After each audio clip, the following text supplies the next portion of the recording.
Alors salut Vincent. Salut Hélène. Je suis ravie de te recevoir dans le petit studio Edeni. Yes.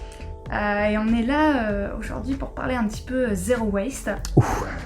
Et il y a du boulot, hein. Ouais. Il nous reste beaucoup de choses à faire. Mais tu nous aides aussi via ton implication, ton engagement pour les changemakers en France. Alors vas-y, explique-nous un petit peu ce que tu fais. Ce que je fais, moi je fais une vidéo par semaine sur les gens qui se bougent, des gens qui développent des alternatives, qui créent des ponts entre les mondes, qui organisent aussi la résistance, la désobéissance civile non violente à des projets assez dégueulasses. Et j'essaye effectivement de juste donner envie et de rendre ça super cool, le fait de s'engager dans cette transition écologique, sociale et démocratique. Génial. Et on est de plus en plus nombreux à te suivre d'ailleurs sur ta chaîne. Oh. Partager, c'est sympa. Ouais. Et franchement, c'est vraiment chouette. Et nous, on essaie d'apporter aussi notre petite part à l'édifice en focalisant sur le zero waste. Ouais. Et à ce sujet-là, j'ai quelques questions à te poser. Allons-y. Notamment ton rapport, toi, au zero waste. Est-ce que dans ta vie, voilà, sur tous les engagements auxquels tu peux participer et que tu vois, quelle part prend le zero waste? Est-ce que tu sens que ça intéresse de plus en plus les acteurs du changement? Je pense que c'est quelque chose qu'on voit c'est ce qui est le plus proche de nous en fait, nos déchets. Et à chaque fois qu'on doit se séparer de quelque chose, on le voit et on doit l'emmener nous physiquement jusque dans la poubelle et on voit notre poubelle qui grandit et à la fin, plus on descend des sacs, plus on se dit quand même putain, c'est ouf le nombre de trucs qu'on jette. Et personne n'aime descendre ses poubelles quoi. C'est incroyable qu'on prend pas les devants pour ça. Carrément. Moi je pense que le truc qui, en tout cas dans mon environnement le plus proche, ce qui m'a touché en tout premier par rapport au zero waste, c'est la bouffe. Ouais. Genre quand tu jettes de la bouffe, vraiment c'est dur et c'est nul. Et en ce sens, je suis super content d'être dans un réseau d'AMAP qui a aussi un réseau de compostage. Et du coup de pouvoir savoir que toute la bouffe que finalement soit qui se perd pour des raisons X ou Y comme une perte au fin fond de mon frigo, cela arrive malheureusement, eh bien au moins sera réutilisée et compostée ou alors même donnée à des bestioles comme des poules. Qui s'en réjouissent vraiment. Et ensuite, alors c'est assez chelou, mais mon univers professionnel, celui de la vidéo, est un truc assez terrible dans le sens que tous les 2 ans, tout change, de A à Z. Donc au niveau du zero waste, c'est vraiment chaud de garder le même truc et de l'utiliser jusqu'à la fin de ta vie. Heureusement, on peut revendre notre matos et permettre que d'autres l'utilisent. C'est ce que tu disais, c'est que tu essaies à ton échelle de lutter contre l'obsolescence programmée en prenant des garanties. Voilà, oui, c'est vrai. Merci de me faire penser à ça. C'est un des trucs que j'essaie de faire effectivement, c'est de prendre des garanties à chaque fois qu'ils la proposent, de prolonger la garantie au maximum. Des fois, c'est jusqu'à 3 ans après la garantie de genre 2 ans. Et je le fais parce que c'est une manière de faire que le coût de réparation du matériel, le coût de l'obsolescence programmée soit porté par le constructeur plutôt que par moi-même. Et c'est aussi une manière de signifier à l'entreprise, voilà, moi je suis prêt à payer une garantie en plus parce que c'est important pour moi que les produits durent plus longtemps que les 2 ans sur lesquels vous vous engagez à l'origine, quoi. Oui, on espère que justement, petit à petit, des associations comme Halte à l'obsolescence programmée pourront porter les projets réglementaires pour justement lutter contre cette obsolescence, sur le fait qu'on se débarrasse beaucoup trop vite. Alors, après, dans le secteur technologique numérique, c'est autre chose, parce que c'est vrai que la science avance tellement rapidement que, comme tu disais, voilà, il y a un remplacement qui n'est pas forcément que l'objet est cassé ou ne fonctionne plus, mais juste qu'il y a des choses tellement mieux.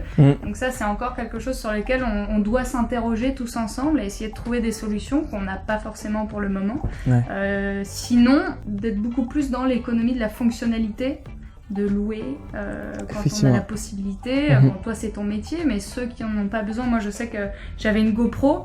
Et franchement, je m'en servais pratiquement pas. Ouais. Donc, je l'ai revendue. Et maintenant, si j'ai besoin, voilà, j'ai envie de partir en vacances et de me faire plaisir de filmer en mer, et je vais louer une GoPro pour une semaine, ça suffit largement. C'est pas bête du tout, ça.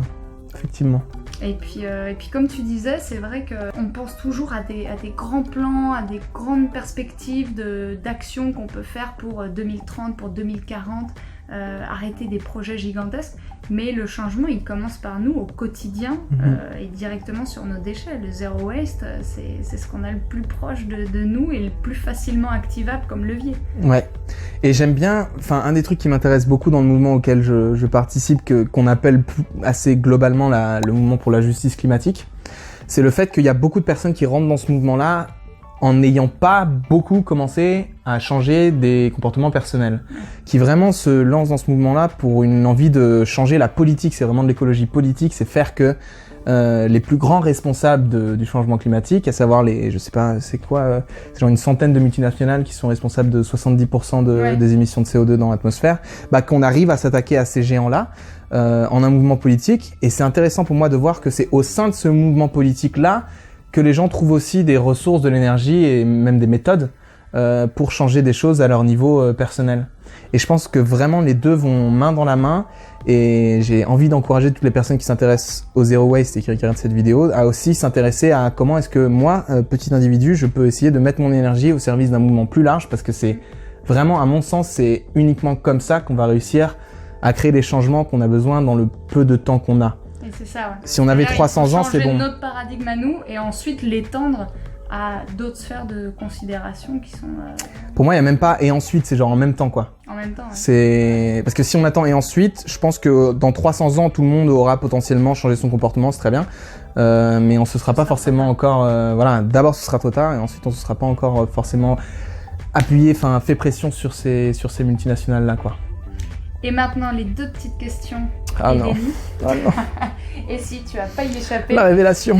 Quel est le déchet qu'il te reste ou l'habitude la plus mauvaise que tu n'as pas encore réussi à changer?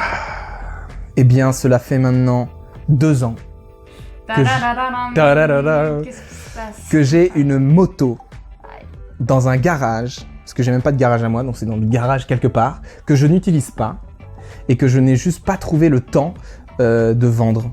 Et j'aimerais vraiment trouver le temps de me débarrasser de ce... Vraiment, pour moi, c'est un déchet. Et ça ne sert à rien. C'était totalement utilitaire au moment où je l'ai acheté.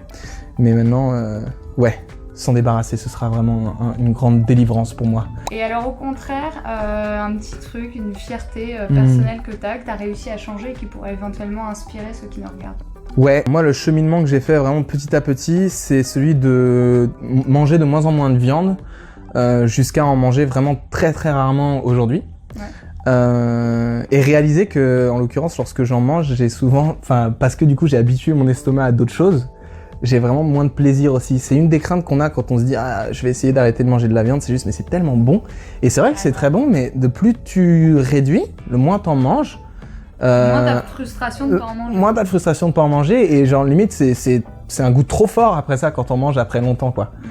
Donc c'est ça, puis c'était vraiment pas difficile et j'étais content de le faire vraiment en douceur, et je pense que c'est un bon chemin à prendre, le faire en douceur, et au bout de 1 an, tranquillou pépouze, on arrive à changer ça, quoi. Ouais. Ok, top, merci beaucoup Vincent pour ce petit temps, ce petit échange. Merci de m'accueillir ici. Et puis écoute, avec plaisir pour se refaire ça une autre fois, avec les gens qui bougent. Avec les gens qui bougent. Et pourquoi pas une fois avec Edeni. Ok. On se verra au bootcamp. Carrément. En tout cas, t'es invité avec plaisir. Merci. Et puis écoutez, n'hésitez pas à mettre un petit pouce bleu et à vous abonner, et à très vite pour une prochaine vidéo. Salut. Salut. Partager, c'est sympa. Oui, partager, c'est sympa.